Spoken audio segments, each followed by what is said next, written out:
Assalamualaikum warahmatullahi wabarakatuh. Selamat pagi dan apa kabar Anda hari ini? Beragam informasi menarik akan kami sajikan bersama saya Nadila Khairina. Inilah kabar Sumatera.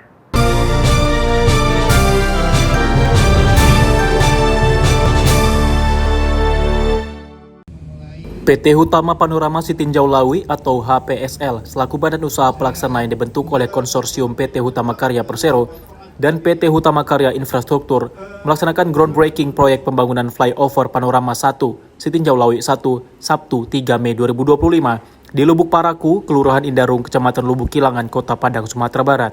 Kegiatan strategis ini dihadiri Menteri Pekerjaan Umum Dodi Hanggodo, Wakil Ketua Komisi 6 DPR RI Andre Rosiade, Anggota Komisi 5 DPR RI Ziko Rolanda, Gubernur Sumbar dan Wali Kota Padang. Turut hadir Direktur Operasi 1 Hutama Karya Agung Fajarwanto, Direktur Operasi 3 Hutama Karya Kuncoro, Direktur Operasi 1 HKI Fatma Dewi Setiawati, dan Direktur HPSL Michael AP Rumenser dan Komisaris HPSL Busmar Zuriantomi.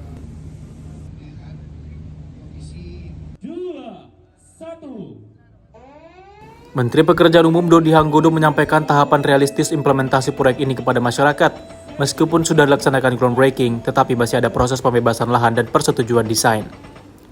Pagi ini kita mulai pekerjaan flyover Sitinjau Lawi yang satu.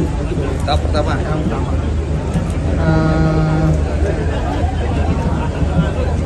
Prosesnya memang masih akan sedikit panjang karena lahan belum mulai dibebaskan. Ada jadi 10,1 hektar itu bentuknya adalah lahan masyarakat yang harus dibebaskan.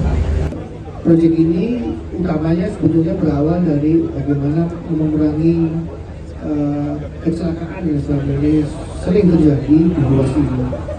Jadi di samping itu, kan ini adalah ruas utama untuk masuk ke pelabuhan Teluk Bayur dan beberapa kota kabupaten sekitar. Ini juga pasti selain untuk mengurangi insiden, juga pasti untuk lebih memperlancar pertumbuhan ekonomi untuk Kota Padang. Direktur HPSL Michael AP Rumenser menjelaskan bahwa proyek ini telah memasuki fase normal dengan diterbitkannya surat perintah mulai kerja atau SPMK pada 14 April 2025 lalu yang menandai dimulainya tanggal efektif KPBU sehingga persiapan pembangunan proyek ini sudah resmi berjalan. Proyek flyover Panorama 1 Sitinjau Lawi 1 akan menjadi infrastruktur vital yang menghubungkan Kota Padang dan Kota Solo. Flyover Sitinjau Lawi 1 ini terdiri panjang penanganan sepanjang 2,7 km yang terdiri dari at grade sepanjang 1 km dan jembatannya sepanjang 1,7 km. Jembatan di sini ada 4 jembatan. Jembatan pertama, jembatan 1 sepanjang 135 meter merupakan jembatan air girder beton. Kemudian jembatan 2 sepanjang 150 meter juga menggunakan air girder. Kemudian jembatan 3 adalah merupakan jembatan yang terpanjang sini dengan konstruksi balance cantilever yang melengkung sepanjang 380 meter. Dan kemudian jembatan yang keempat adalah jembatan ekstradus, kabel stay ekstradus dengan panjang 333 meter. Jadi demikian konstruksi dari proyek ini. Wakil Ketua Komisi 6 DPR RI, Andre Rosiade, turut memberikan dukungan terhadap proyek strategis ini dan menyatakan pentingnya percepatan pembangunan infrastruktur untuk Sumatera Barat. Mohon dukungan seluruh masyarakat Sumatera Barat bantu pemerintah provinsi agar sekali lagi ini bisa kita eksekusi dengan cepat. Proyek dengan nilai investasi sebesar 2,7 triliun rupiah ini memiliki masa konsesi 12,5 tahun yang terbagi menjadi 2,5 tahun masa konstruksi dan 10 tahun masa layanan. Setelah groundbreaking ini, HPSL akan melanjutkan proses tender kontraktor pelaksana dan menyelesaikan penyusunan desain yang dilanjutkan dengan proses konstruksi. Kemudian HPSL akan melakukan preservasi jalan dan jembatan selama 10 tahun masa layanan setelah masa konstruksi berakhir. PT Hutama Panorama Sitinjau Lawi sebagai entitas baru yang dibentuk khusus untuk proyek ini membawa kompetensi solid dari induk perusahaannya yakni PT Hutama Karya. Dari Padang, Sumatera Barat, Wahyudi Agus, TV One mengabarkan.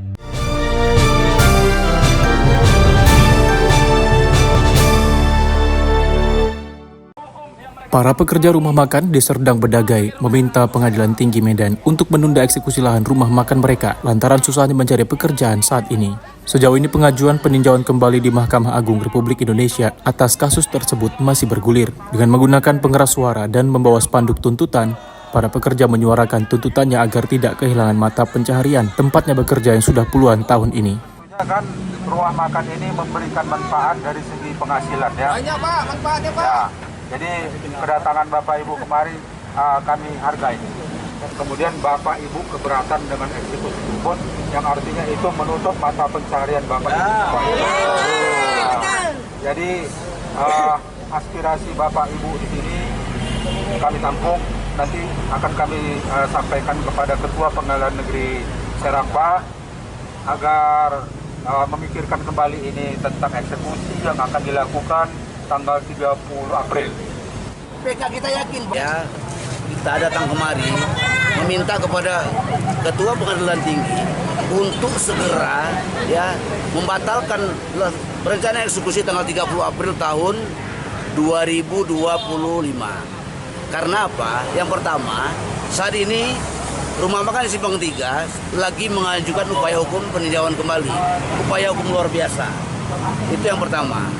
Yang kedua, ya, tahapan-tahapan eksekusi yang seharusnya dilakukan oleh pihak pengadilan ini nggak dilakukan. Wah, pelaksanaan eksekusi itu wajib pakai tahapan. Yang pertama, unmanning, konstatering, data sita, pengosongan, dan sebagainya. Tapi ini nggak dilakukan. Dari Medan, Sumatera Utara, Ahmad Sukri, TV One mengabarkan.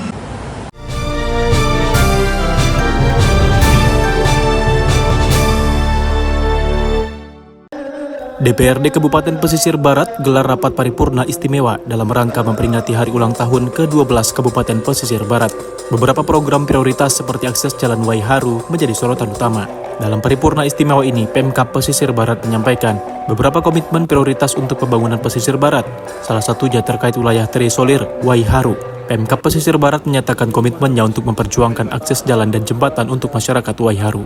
Tak hanya itu, rapat ini juga membahas peningkatan potensi pariwisata yang ada di Pesisir Barat. Garis pantai sepanjang 200 km lebih diharapkan bisa membantu mendongkrak perekonomian daerah, terutama di masa efisiensi anggaran yang terjadi belakangan. Ketua DPRD Pesisir Barat Muhammad Emir Lil Ardi atau kerap disapa Edo menegaskan terkait pentingnya kolaborasi antara DPRD dan Pemkab untuk menentukan program prioritas bagi masyarakat Pesisir Barat. Selain itu, DPRD yang memiliki fungsi pengawasan juga akan terus memantau program yang dijalankan Pemkab agar semua program bisa tepat sasaran dan berdampak langsung bagi masyarakat. Kabupaten Pesisir Barat ini kan mempunyai visi sejahtera, maju, madani, religius, dan itu dibutuhkan kolaborasi, kerjasama serta komitmen di antara kebijakan ini. Jadi tentunya diharapkan visi misi program yang berorientasi kepada masyarakat tersebut dapat kita perjuangkan secara maksimal. Apabila terdapat program-program pemerintah yang tidak berpihak pada rakyat, tentu fungsi pengawasan di situ akan kita jalankan seperti itu. Tetapi kita juga objektif. Apabila program-program tersebut bermanfaat untuk masyarakat, mengapa kita tidak mendukung seperti itu? Dari Pesisir Barat Lampung, Pujiansyah Daniel Ngantung, TV One mengabarkan.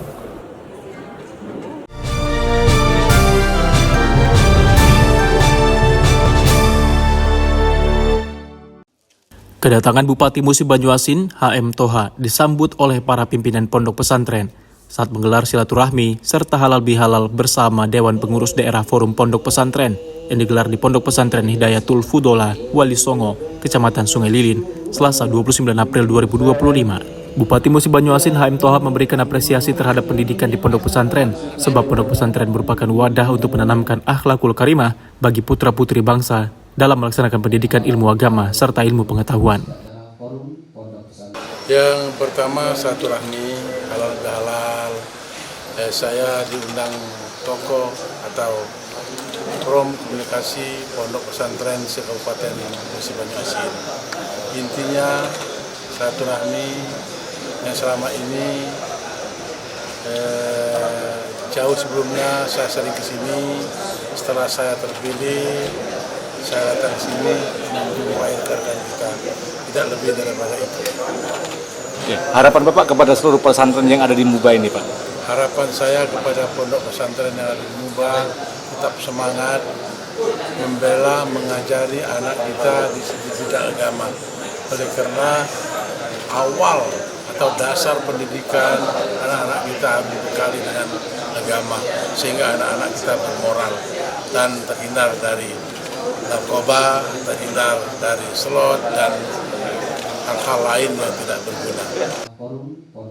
Usai menggelar silaturahmi serta halal bihalal, Bupati mengajak seluruh pimpinan pondok pesantren serta ulama untuk berfoto bersama sebagai wujud kedekatan antara ulama dan umaro di Kabupaten Musi Banyuasin. Dari Musi Banyuasin, Sumatera Selatan, Puja Kusuma TV One mengabarkan.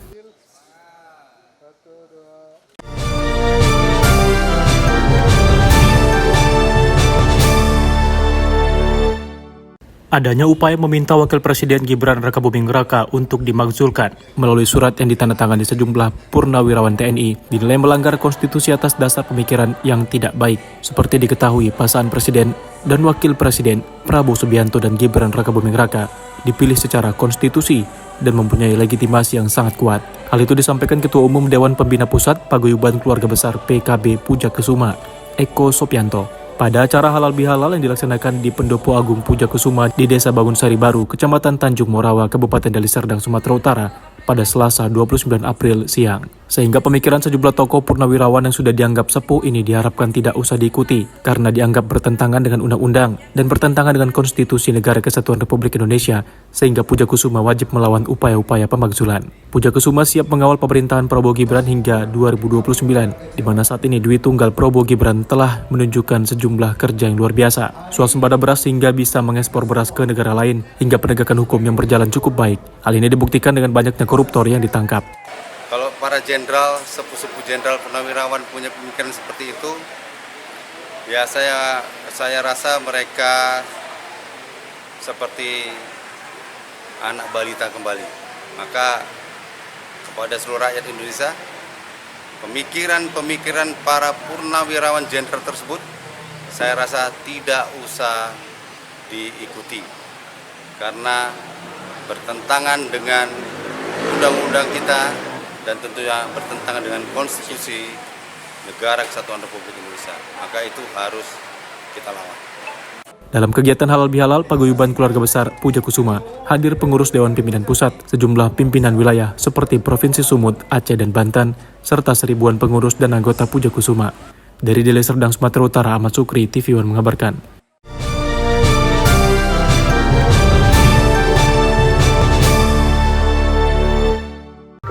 Tentara Manunggal Masuk Desa atau TMMD yang ke-124 tahun 2025 digelar di Desa Karang Agung, Kecamatan Simpang, Kabupaten Oku Selatan, Sumatera Selatan. Rangkaian acara dimulai dengan pelaksanaan upacara di lapangan sepak bola Desa Karang Agung. Dilanjutkan dengan penanaman pohon secara simbolis oleh Bupati Oku Selatan dan Dandim 0403 Oku, Kajari, dan Kapolres Oku Selatan. Tak hanya itu, berbagai acara seperti peninjauan pembangunan MCK sebanyak 2 unit, rumah tidak layak huni atau RTLH sebanyak 2 unit, sumur bor sebanyak 5 titik, dan pembukaan jalan dengan panjang 11 km dan lebar 7 meter. Dengan diadakannya TMMD ini diharap mampu meningkatkan perekonomian masyarakat sekitar. Jadi untuk tahap awal kita buka, karena memang rencana kita untuk shortcut ke wilayah jalan nasional di Kabupaten Oku Timur ini sudah diajukan ke Pak Gubernur Sumsel. Insya Allah jalur ini nanti akan tembus ke Pemkab Oku Timur. Dilaksanakan kembali karena ini merupakan jalan alternatif penghubung 2 kabupaten antara Oku Timur dan Oku Selatan menuju ke jalan nasional.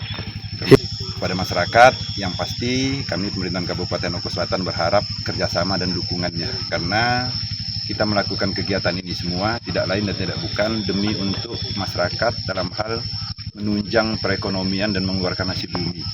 Harapan kami selaku Kodim 0403 Oku, Korem Gato 044 bisa membantu pemerintah daerah dalam rangka mengembangkan potensi wilayahnya dan kesejahteraan masyarakat khususnya di Oku Selatan.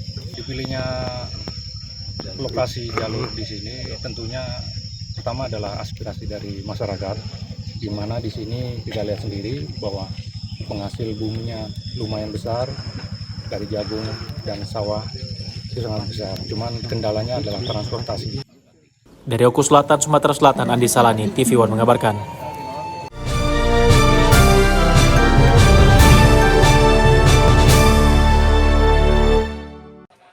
Pemerintah Musi Banyuasin menggelar peringatan Hari Pendidikan Nasional tahun 2025. Acara yang dihadiri langsung oleh Bupati Musi Banyuasin H.M. Toha bersama Wakil Bupati Rohman digelar di Gedung Oprum di lingkungan Pemda Musi Banyuasin Selasa 6 Mei 2025. Berbagai stand serta pameran ditampilkan untuk memeriahkan Hari Pendidikan Nasional ini.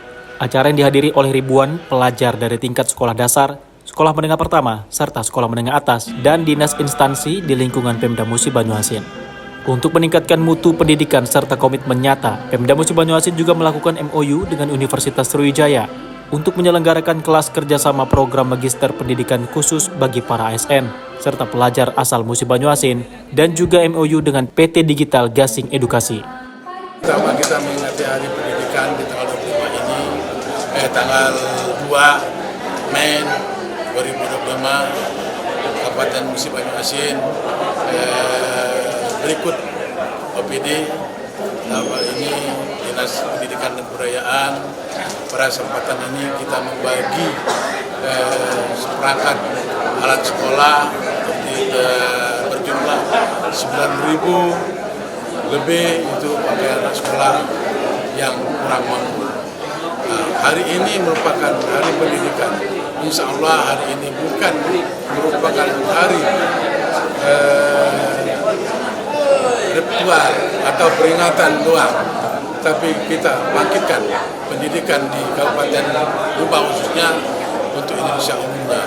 Mudah-mudahan anak Muba maju lebih cepat dan lebih cerdas lagi. Bupati dan Wakil Bupati Musi Banyuasin juga menyerahkan bantuan seragam sekolah serta perlengkapan belajar kepada 9.534 siswa sekolah dasar dan sekolah menengah pertama serta pemberian beasiswa. Dari Musi Banyuasin, Sumatera Selatan, Pujo Kusuma, TV One mengabarkan.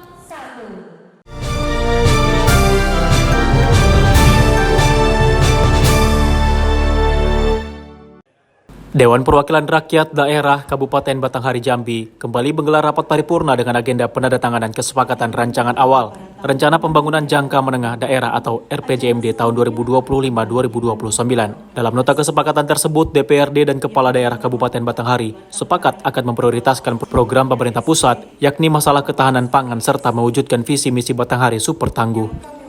Rapat paripurna dengan agenda penandatanganan kesepakatan rancangan awal Rencana Pembangunan Jangka Menengah Daerah atau RPJMD tersebut dibuka langsung oleh Ketua DPRD Rahmat Hasrofi.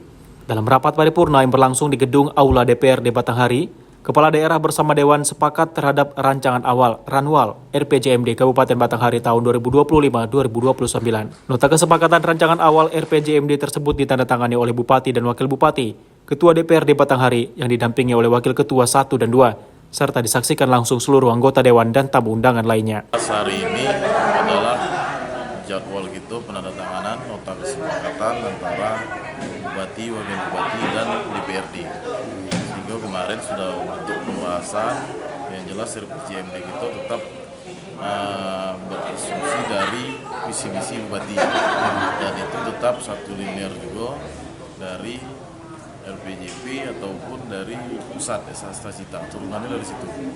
Menyepakati rancangan awal RPJMD Kabupaten Batanghari untuk tahun 2025-2029. Mudah-mudahan RPJMD ini semakin jelas indikatornya sehingga nanti kinerja pemerintah daerah dapat diawasi, dapat diukur oleh DPRD sebagai wakil masyarakat yang bertugas untuk menjamin bahwa apa yang dirasakan pemerintah itu sesuai dengan baiknya atau sebagaimana indikator yang telah ditetapkan. Sementara dengan adanya kebijakan pemerintah pusat terkait efisiensi anggaran, pemerintah Kabupaten Batanghari mengaku akan lebih selektif lagi dalam membelanjakan keuangan negara. Tak hanya itu, pemerintah daerah juga akan mencarikan solusi dalam melanjutkan pembangunan proyek-proyek strategis yang belum terselesaikan demi kemajuan ekonomi masyarakat. Dari Batanghari Jambi, Termizi, TV One mengabarkan.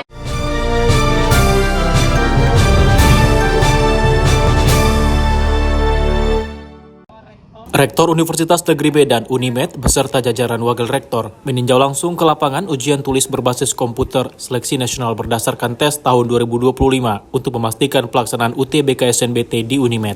UTBK SNBT tahun 2025 serentak dilaksanakan mulai Rabu 23 April lalu di 74 pusat UTBK secara nasional. Pada hari pertama pelaksanaan UTBK, Rektor Unimed beserta jajaran Wakil Rektor meninjau langsung ke lapangan untuk memastikan pelaksanaan UTBK SNBT di Unimed berlangsung dengan lancar. Adapun pelaksanaan UTBK SNBT di Unimed berlangsung selama 11 hari, mulai 23 April hingga 4 Mei 2025. Dilaksanakan di 13 lokasi ujian yang terbagi 10 lokasi ujian di Unimed, 3 lokasi di tempat mitra UMSU, SMA Negeri 7 Medan, dan SMK Negeri Percut Setuan. Rektor Unimed Profesor Baharudin menyampaikan bahwa siswa-siswi yang memilih untuk mengikuti UTBK SNBT di Unimed sebanyak 17.993 peserta. Sementara jumlah pendaftar yang memilih Unimed sebagai tujuan studi melalui jalur SNBT ada 25.196 orang yang tersebar dalam 57 program studi S1, D4, dan D3 Teknik Mesin. UTBK SNBT 2025 diikuti oleh siswa lulusan SMA, MA, SMK tahun 2023, 2024, dan 2025, serta lulusan paket C dengan maksimal usia 25 tahun per 1 Juli 2025. UTBK ini merupakan syarat utama untuk mengikuti seleksi nasional berdasarkan tes SNBT agar masuk PTN di Indonesia. Kuota mahasiswa yang diterima di Unimed sebanyak 11.652 orang, sedangkan melalui jalur SNBT ada 5.862 calon mahasiswa baru. Ya, alhamdulillah hari ini mulai dari persiapan sampai pelaksanaan sampai detik ini tidak ada gangguan apapun. Baik internetnya seluruhnya aman, segi pengawas semuanya aman.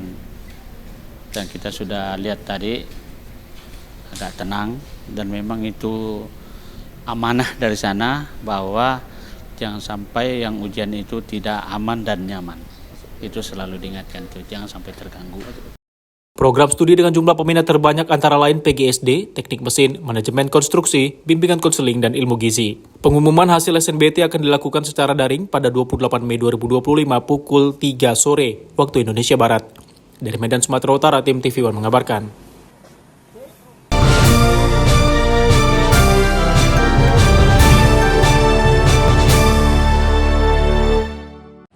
Pasca penonaktifan Kapolres Pelabuhan Belawan AKBP Oloan Siahaan lantaran penembakan 2 remaja pelaku tawuran di kawasan Tol Belmer Kota Medan minggu lalu yang menewaskan seorang remaja.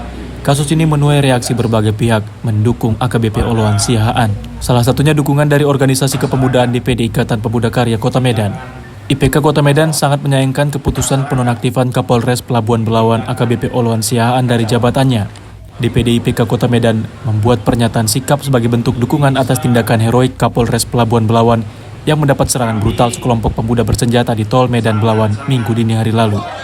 Pernyataan sikap disampaikan Ketua IPK Medan Benny Sihohtang, didampingi John Kennedy Simangunsong, Berman Sihohtang, Rudi Siregar, dan pengurus lainnya di kantor IPK Medan Jalan Burjamhal Kota Medan.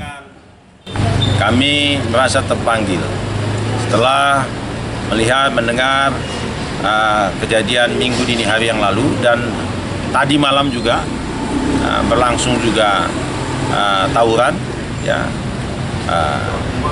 antar kita bilang kelompok masyarakat di Medan Belawan. Kami sangat prihatin.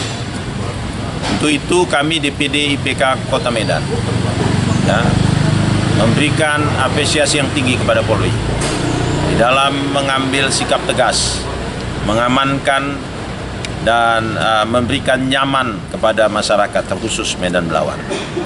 Terkhusus untuk kejadian minggu dini hari yang lalu. Kami DPD IPK Kota Medan memberikan apresiasi yang tinggi kepada Kapolres Medan Belawan, AKBP Oloan Siahaan, yang dengan cepat, dengan tegas dan terukur membubarkan massa yang bertikai. Ya. Walaupun ada kejadian yang tidak kita inginkan, itu adalah merupakan ekses dari pengamanan yang dilakukan oleh pihak Polri. Dari Medan, Sumatera Utara, Martinus Sitorus TV One mengabarkan.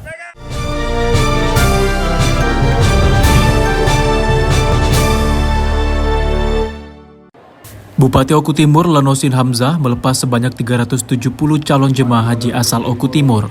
Bupati mengingatkan untuk menjaga kondisi fisik dan mental jelang keberangkatan ke Tanah Suci. Sebanyak 370 calon jemaah haji asal Kabupaten Oku Timur yang tergabung dalam kloter 3 diberangkatkan ke Asrama Haji Palembang pada Minggu malam. Acara pelepasan berlangsung di Balai Rakyat Setda Oku Timur dan dihadiri oleh keluarga jemaah serta jajaran pemerintah daerah. Wakil Bupati Oku Timur Adi Nugraha Purnayuda menyampaikan rasa syukur atas kesempatan yang diberikan kepada jemaah untuk menunaikan ibadah haji. Dirinya juga mengingatkan pentingnya menjaga kondisi fisik dan mental menjelang keberangkatan ke Tanah Suci. Apalagi cuaca di Arab Saudi saat ini cukup ekstrim dan bisa mencapai 40 derajat Celcius. Sementara itu, Kasih Penyelenggara Haji dan Umroh Kemenak Oku Timur Muhammad Husni melaporkan bahwa kloter 3 terdiri dari 366 jemaah, lalu 1 petugas kloter, 1 pembimbing ibadah, serta 2 tenaga kesehatan sehingga total menjadi 370 orang. Kita berdoa sama-sama karena cuaca terakhir di Madinah sedang panas. Untuk seluruh jamaah, tolong jaga kesehatan, fokus ibadah, dan semoga nanti kembali ke Kabupaten Oku Timur dengan selamat dan hajinya mabrur semua.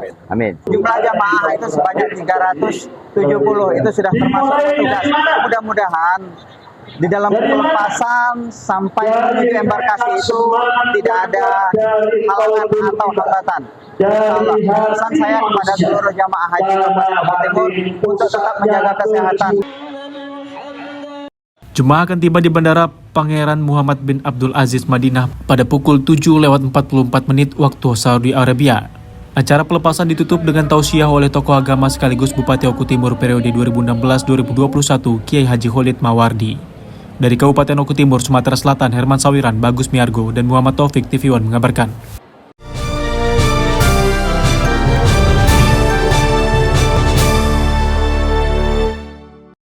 Peringatan Hari Buruh Nasional, Dinas PPPA PPKB Kabupaten Ogan Ilir, Sumatera Selatan bekerja sama dengan perusahaan layani masyarakat untuk ber-KB. Ada hal yang tak biasa dilakukan Dinas PPPA PPKB Kabupaten Ogan Ilir. Biasanya pelayanan pemasangan KB di puskesmas atau di tempat kesehatan. Kali ini dilakukan di SPBU Desa Pegayut. Kegiatan ini dilaksanakan berkat kerjasama yang baik antara Dinas PPPA PPKB dengan Dinas Ketenagakerjaan dan Transmigrasi Kabupaten Ogan Ilir dalam rangka memperingati Hari Buruh Nasional. Sebanyak 20 ibu-ibu yang melaksanakan pemasangan alat kontrasepsi, baik implan, suntik KB maupun pemberian kondom bagi masyarakat yang ada di SPBU tersebut. Sudah bisa melaksanakan pelayanan KB untuk keluarga, karyawan PT Halim Perkasa dan masyarakat yang ada di sekitarnya. Nah, ini dalam rangka kita memperingati Hari Buruh Sedunia. Program KB ini sangat besar manfaatnya untuk anak-anak kita ke depannya. Insya Allah ke depan, seperti yang sudah kami sampaikan dengan Kepala Dinas di Wisma Kepran, bahwa kita punya 151 perusahaan. Insya Allah kita akan berlanjut mengadakan kerjasama ini untuk melakukan pelayanan-pelayanan. Jadi tidak hanya pada momen dalam rangka Hari Buruh, jadi setiap ada kesempatan memang dari perusahaan minta kepada kita untuk dilayani. Insya Allah dari pihak di KKPN, khususnya di Kabupaten Ogan Ilir ini, Dinas PPPA PPKB, kami akan siap dengan alat kontrasepsinya dan siap bekerja sama dengan Dinas Kesehatan untuk tenaga pelayanannya untuk mengadakan pelayanan tersebut. Dari Kabupaten Ogan Ilir, Sumatera Selatan, Berkat Arsyad, TV One mengabarkan.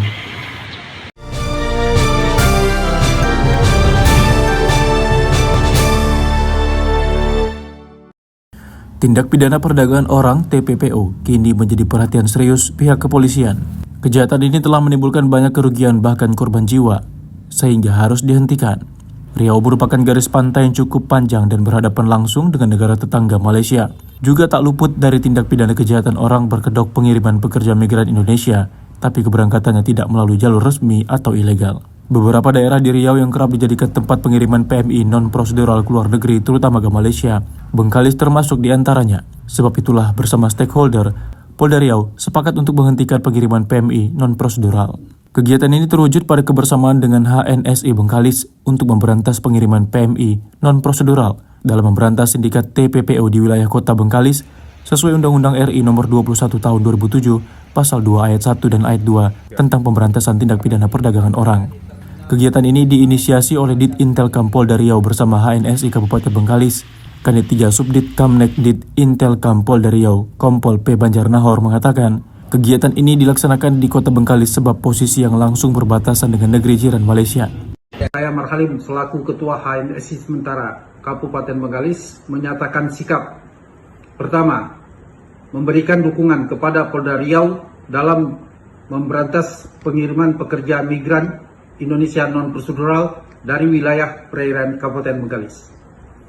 Kedua, mengajak warga masyarakat Kabupaten Bengkalis bersama-sama menciptakan situasi kamtipmas yang kondusif agar tidak terlibat dalam berbagai bentuk tindak pidana kejahatan perdagangan orang dalam pengiriman pekerja non-prosedural ke luar negeri. Kami menghimbau apabila masyarakat yang ingin bekerja ke luar negeri agar melengkapi dokumen administrasinya sesuai dengan peraturan perundangan yang berlaku. Dari Bengkalis, Riau, Amrizal, TV One mengabarkan.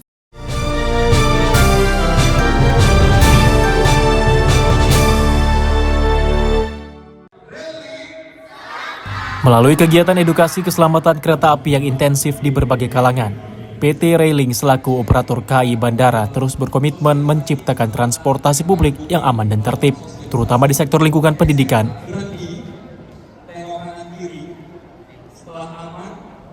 Guna menumbuhkan kesadaran sejak dini terhadap pentingnya keselamatan di sekitar jalur kereta.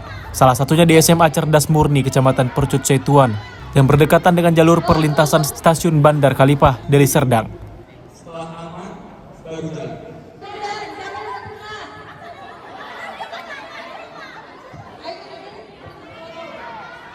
Melalui kegiatan ini, para pelajar diberikan pemahaman langsung mengenai bahaya menerobos perlintasan sebidang, bermain di sekitar rel, serta dampak dari tindakan vandalisme seperti pelemparan batu ke arah kereta.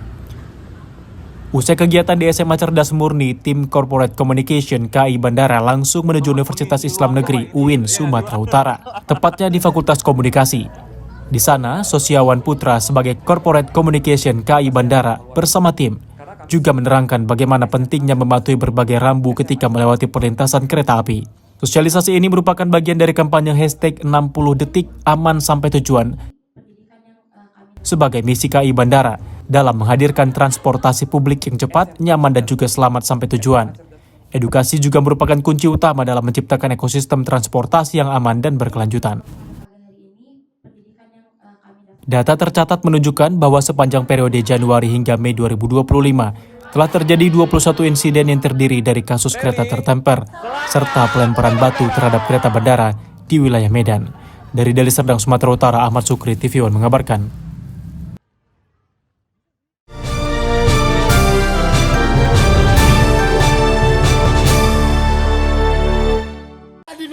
Nanang, petugas P3A atau Perkumpulan Petani Pemakai Air Desa Kesatuan Kecamatan Perbaungan Sergai, tak terima ketika dikonfirmasi perihal lahan yang tidak dialiri air melalui irigasi persawahan milik warga yang berdomisili di desa tersebut. Padahal terlihat pada Jumat hingga Sabtu 10 Mei 2025 kemarin, lahan milik warga terdampak kekeringan. Retakan tanah terlihat pada hampir sebagian sisi tanah. Warga pun menggunakan mesin pompa air secara mandiri dan menelan biaya kurang lebih Rp150.000 untuk sekali penyaluran air, dengan estimasi lahan seluas 50 rantai agar lahan tersebut tidak kering. Belum usai masalah air yang tak mengalir, jalur irigasi air di lahan sawah lainnya juga tak terawat. Misalnya dari awak ngerjain lah, udah banyak bolong-bolong. Pertama barunya nggak ada. Lama-lama susah. Jadi bocor gitu. Ini bocor? Udah lama lah. Aku udah 10 musim ngerjain ini. Bapak tutupin ini, cari-cari plastik itulah. Teman bapak ini kalau bisa juga dibetulin lah. Jadi apa kalau padi menanam nggak terganggu banjir. Kalau air sedang kurang dan tambah. Kalau gini nggak mau nambah pasang. Kita kan bolong-bolong. Ini nggak ada air. Kok bisa nggak ada air itu gimana? Ya macam-mana mau masuk, dari sana nggak ada. Ini ya baru semalam nih, baru kemarin ini. Itulah buktinya itu. Tuh, mana ada itu? Ini semalamnya di sini. Ini itu kurang lagi. Ngisinya pakai apa, Pak? Mesin lah. Mesin. Orang air dari sana tuh nggak masuk. Udah dilaporkan penghulu juga, tapi mana lah. Nggak ada tindakan? Nggak ada. Dari Serdang Bedagai, Sumatera Utara, Ahmad Sukri, Zulpan Balu, TV One mengabarkan.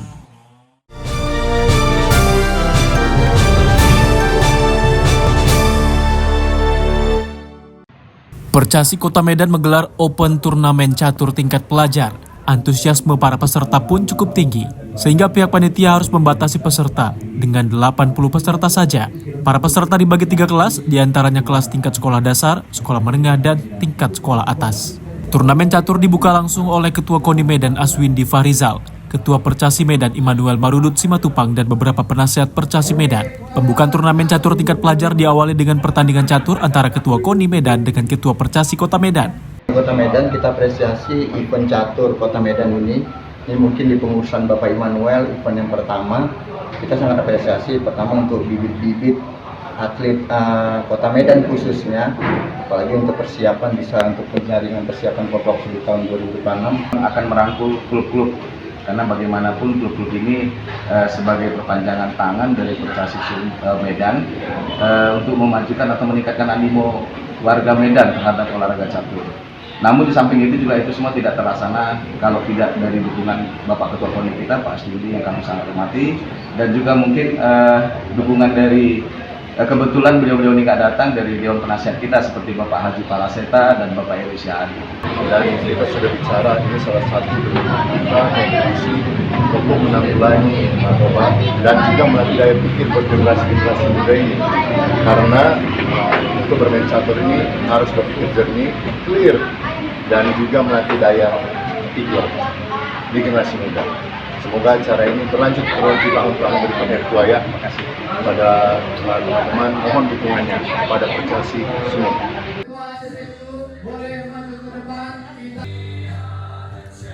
Dari Medan, Sumatera Utara, Irfan Tivion mengabarkan.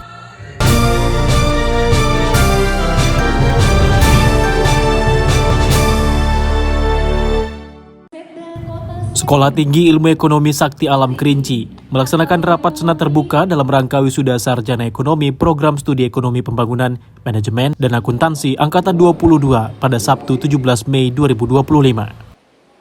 Di tahun akademik 2024-2025, Sekolah Tinggi Ilmu Ekonomi Sakti Alam Kerinci kembali mencetak 393 orang mahasiswa bergelar strata 1 atau S1 Angkatan 22 melalui rapat senat terbuka luar biasa wisuda sarjana pada Sabtu 17 Mei 2025. Wisuda dilaksanakan di Gedung Olahraga Gelora Kemenangan Kota Sungai Penuh ini berjalan sukses dan penuh hikmat. Dari 393 mahasiswa yang diwisuda tersebut terbagi dari 3 program studi, yakni program studi ekonomi pembangunan sebanyak 250 orang, program studi manajemen 67 orang, dan program studi akuntansi sebanyak 76 orang. Dari 3 prodi tersebut, Sekolah Tinggi Ilmu Ekonomi Sakti Alam Kerinci melahirkan 3 wisudawan dan wisudawati terbaik, yakni Putri Halimah lulusan terbaik dari Prodi Manajemen, Arni Dwi Astuti dari Akuntansi, dan Zaki Salman dari Ekonomi Pembangunan. Dalam kegiatan wisuda sarjana yang dilaksanakan STIE Sakti Alam Kerinci, dipimpin langsung oleh Ketua STIE Sakti Alam Kerinci, Dr. Gampu Haryono, dan dihadiri oleh Wakil Ketua 1 Dr. Afdal Catra Perdana, Wakil Ketua 2 Dona Elvia Desi, Wakil Ketua 3 Indra Budaya, dan seluruh dosen pembimbing. Selain itu, kegiatan wisuda juga dihadiri oleh Kepala Lembaga Pendidikan Tinggi Wilayah 10 Provinsi Sumatera Barat Jambi dan perwakilan Forkopimda, pimpinan daerah, dan pimpinan perguruan tinggi sekota Sungai Penuh dan Kabupaten Kerinci, serta orang tua wisudawan. Alhamdulillah hari ini seluruh kegiatan dari pagi tadi, kegiatan hari Sabtu ini berjalan dengan baik, semua wisudawan juga tertib dan Alhamdulillah juga sudah mencapai kesuksesan di penutupan tadi. Mungkin harapannya bagi wisudawan dan wisudawatinya bagaimana? Harapan kepada wisudawan dan wisudawati, semoga wisudawan dan wisudawati bisa sukses di dunia kerja, di dunia nyata.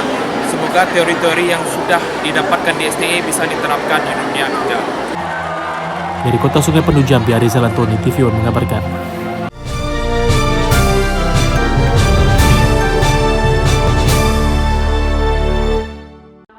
Pelatihan teknik tenaga listrik yang diselenggarakan oleh tim Refinery Development Master Plan RDMP RU3 Project Sumatera Utara bekerjasama dengan UPTD BLK PPKT Provinsi Sumatera Selatan resmi ditutup setelah berlangsung selama 26 hari. Pelatihan ini diikuti oleh 24 peserta yang merupakan warga dari 6 kelurahan dan 2 desa di sekitar wilayah kerja RDMP RU3 Project Sumatera PT Kilang Pertamina Internasional Pelaju. Seluruh peserta dinyatakan lulus dan mendapatkan sertifikat pelatihan dari UPTD BLK serta sebanyak 10 orang peserta terbaik terpilih untuk melanjutkan ke pelatihan bersertifikat nasional BNSP. Salah satu peserta, Randy, mengaku pelatihan ini sangat bermanfaat Ia mengatakan mendapat banyak ilmu baru, khususnya tentang kelistrikan dan teknik pemasangan instalasi listrik. Tentang dari awal tuh dijelaskan secara teori tentang apa itu instalasi listrik bangunan dan tenaga. Setelah itu kalau sudah dijelaskan secara teori akan dipraktekkan langsung ke panel sini. Pelatihan ini bertujuan bagaimana kita mengimprove skill dari para pemuda-pemuda di sekitar area proyek ya. Kebetulan kami dari proyek Sumatera, areanya di RDMP RU3 sekitar kilang RU3 Pelaju. Jadi nanti ini bekerja sama dengan BLK. Kami tetap semangat mencetak skill-skill yang terampil yang keluar dari sini, keluar dari gerbang PLK yang Boro ini, membawa satu semangat baru, membawa satu skill. Program ini juga menjadi bagian dari upaya mengurangi angka pengangguran di Sumatera Selatan. Dari Palembang, Sumatera Selatan, Gadoko Patra TVO mengabarkan.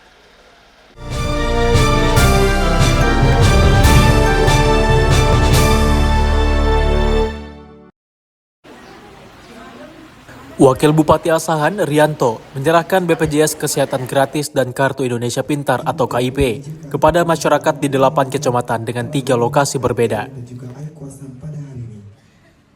Rianto berharap agar BPJS dan KIP yang diberikan dapat membantu ekonomi rakyat dan dimanfaatkan sebaik-baiknya. 3 lokasi yang dijadikan tempat pemberian BPJS dan KIP gratis, yaitu Kantor Camat Bandar Pulo, Kantor Camat Pulau Rakyat, dan Kecamatan Air Batu. BPJS Kesehatan Gratis dan KIP ini sesuai dengan visi dan misi pemerintah Kabupaten Asahan, yakni meningkatkan kualitas kesehatan masyarakat dan pendidikan. Rianto berharap dengan kegiatan ini dapat mewujudkan Universal Health Coverage dan Program Indonesia Pintar tahun 2025. Tamat SMP, mau lanjut kemana?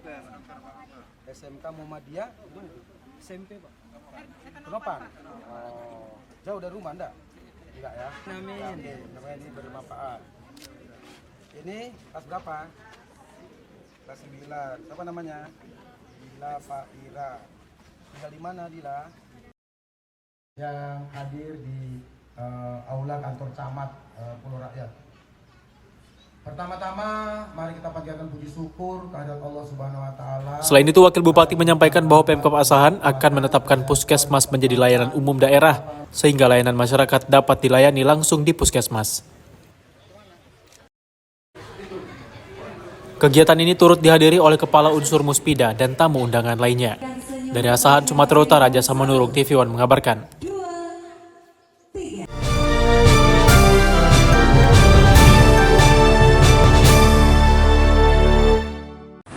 Pasca aksi tawuran antar remaja yang terus terjadi dan berulang di kawasan utara Kota Medan, Sumatera Utara, sejumlah tokoh agama, tokoh masyarakat, serta TNI Polri bersama unsur pemerintah bersinergi dengan masyarakat melakukan pengamanan dan perbaikan akhlak serta mental para remaja agar tidak melakukan tindakan yang merugikan banyak orang. Dalam upaya mencegah dan menghentikan aksi tawuran antar remaja yang terjadi terus-menerus di kawasan pesisir Kota Medan, tepatnya di Kecamatan Medan Belawan dan Medan Labuhan, ratusan orang tua remaja, tokoh masyarakat, tokoh agama, TNI Polri, dan unsur muspika kecamatan, kelurahan di kawasan Medan Utara akan bersinergi melakukan pengamanan untuk menjaga suasana Kamtipmas di Belawan Lama, Kecamatan Medan Belawan, Kota Medan.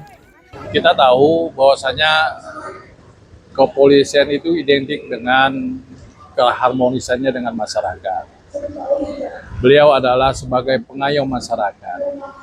Nah, hal ini saja kalau terus direalisasikan oleh pihak kepolisian, dekatnya antara polisi dengan masyarakat, saya rasa ini juga bisa mengurangi tindakan-tindakan kriminal yang ada di masyarakat. Dulu pernah ini saya lakukan sebagai tokoh dengan pejabat kepolisian, mendekati masyarakat, piece to piece, mendekati masyarakat dengan bersama-sama, muncul rasa sosial ke masyarakat, kita membantu masyarakat bersama-sama, antara tokoh dengan kepolisian, Dan dari situ juga bisa sebenarnya mengurangi tingkat kriminal yang terjadi di wilayah-wilayah ekstrim. Sebelumnya, ada masyarakat peduli Kota Belawan memberikan bantuan paket sembako 650 bungkus kepada masyarakat di Pajak Baru, Belawan Bahagia, Kota Medan. Aksi ini bentuk sosial kepedulian sesama masyarakat dalam menyelesaikan masalah sosial di kawasan utara Kota Medan. Dari Medan, Sumatera Utara, Martinus Sitorus, TV One mengabarkan.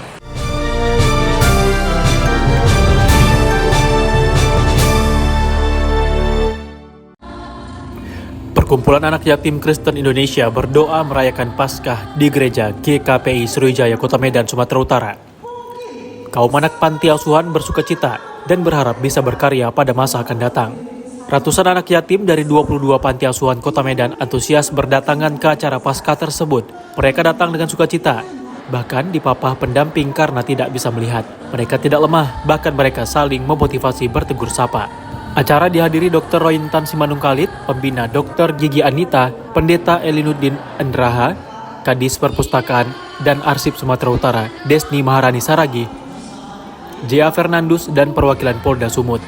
Acara ini diawali dengan kebaktian Paskah yang dibawa oleh Pendeta Ida T. Juwono, Gembala Sidang Khusus Anak-anak di Sidoarjo, dengan bertema kasih bagi sesama anak bangsa.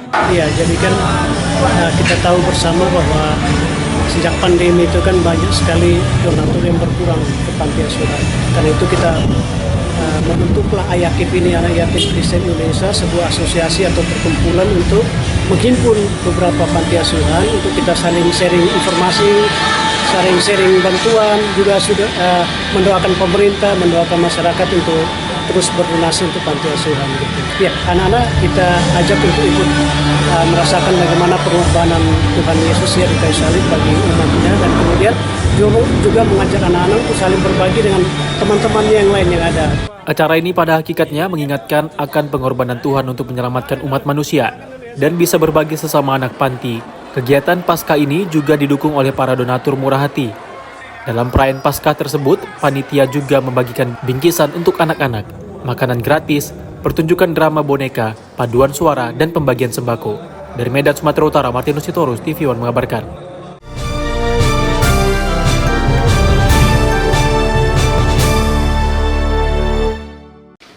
Bupati Musi Banyuasin HM Toha menyerahkan santunan jaminan kematian kepada salah satu ahli waris pekerja rentan program paket kelambu. Santunan kematian yang diberikan ini sebesar 42 juta rupiah untuk ahli waris almarhumah Nur Hasanah. Terima kasih, sen tepat guna. Bukan kepingin kak beli, kepingin kak beli. Pokoknya kalau Pelaksanaan pemberian santunan kematian ini bertempat di kantor Bupati Musi Banyuasin Rabu 27 Mei 2025. Acara ini dihadiri langsung oleh Bupati Musi Banyuasin HM Toha dan juga Kepala BPJS Cabang Musi Banyuasin Ahmad Nizam Farabi, serta beberapa dinas di lingkungan Pemda Musi Banyuasin. Pemberian santunan jaminan kematian ini sebagai wujud kepedulian pemerintah Muba kepada warga yang memang sangat membutuhkan. pertama itu bentuk kepedulian pemerintah Kabupaten Musi Banyuasin dan pemerintah pusat melalui BPJS, dan itu merupakan kewajiban kita membantu yang lemah sesuai dengan misi visi kita. Kita bangunkan Kabupaten Muba menerima, tadi sudah saya jelaskan, supaya uang yang diterima ini tepat guna, bukan kepengen kak beli, ujung-ujung habis. Kalau tepat guna, yang beli yang diperlukan, yang dibutuhkan, mengurangi angka kemiskinan. Insya Allah dengan kerjasama yang baik, kemiskinan Muba tiap tahun akan berkurang. Dengan pemberian santunan jaminan kematian ini, diharapkan bisa membantu serta mengurangi beban bagi keluarga almarhumah, serta mewujudkan visi misi Muba maju lebih cepat. Dari Musi Banyuasin, Sumatera Selatan, Pujo Kusuma, TV One mengabarkan.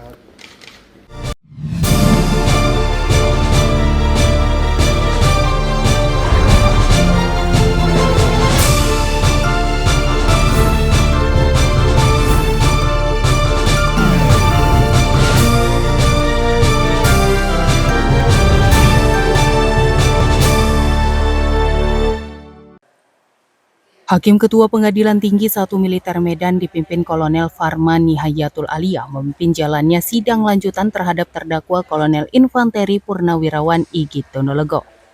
Atas perkara tindak pidana kasus penyalahgunaan kekuasaan dan penggelapan uang yang berlangsung di Pengadilan Militer Tinggi 1 Medan, Jalan Ngumban Surbakti, Kota Medan pada Rabu siang.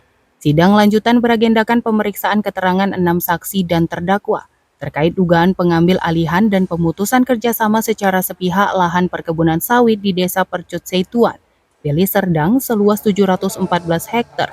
Saat terdakwa Kolonel Purnawirawan Igit Donologo menjabat sebagai Ketua Puskopkar A1 Bukit Barisan bulan September 2020. Terdakwa juga diduga merugikan saksi korban Santo Sumono pemegang saham PT Poli Kartika Sejahtera atau PKS sebesar 20,35 miliar rupiah sebagai kompensasi pengakhiran kerjasama dan menggelapkan hasil penjualan kelapa sawit selama pemutusan hubungan kerja sepihak yang diperkirakan mencapai 11,25 miliar rupiah. Keterangan-keterangan saksi yang sebelumnya diperiksa namun tidak hadir, kalau menurut pengakuan dari auditor tadi kan keterangan tersebut diberikan telah terlebih dahulu di bawah sumpah. Oleh karenanya keterangan tersebut dibenarkan, hukum acara juga membenarkan. Keterangan saksi yang sebelumnya telah diberikan di bawah sumpah dapat dibacakan di persidangan dan dianggap bahwa saksi tersebut telah memberikan keterangan di depan persidangan. Terlepas apakah keterangan-keterangan tersebut menguntungkan auditor atau tidak, tapi semua keterangan itu secara faktual harus dibacakan di depan persidangan. Itu dibenarkan oleh hukum acara. Dari Medan, Sumatera Utara, tim TV One mengabarkan. Informasi tadi sekaligus menutup perjumpaan kita pada hari ini. Tetap perbarui informasi Anda melalui kanal YouTube TV One News dan kanal berita tv1news.com. Saya Nadila Khairina bersama rekan kerja pamit undur diri. Terima kasih dan sampai jumpa.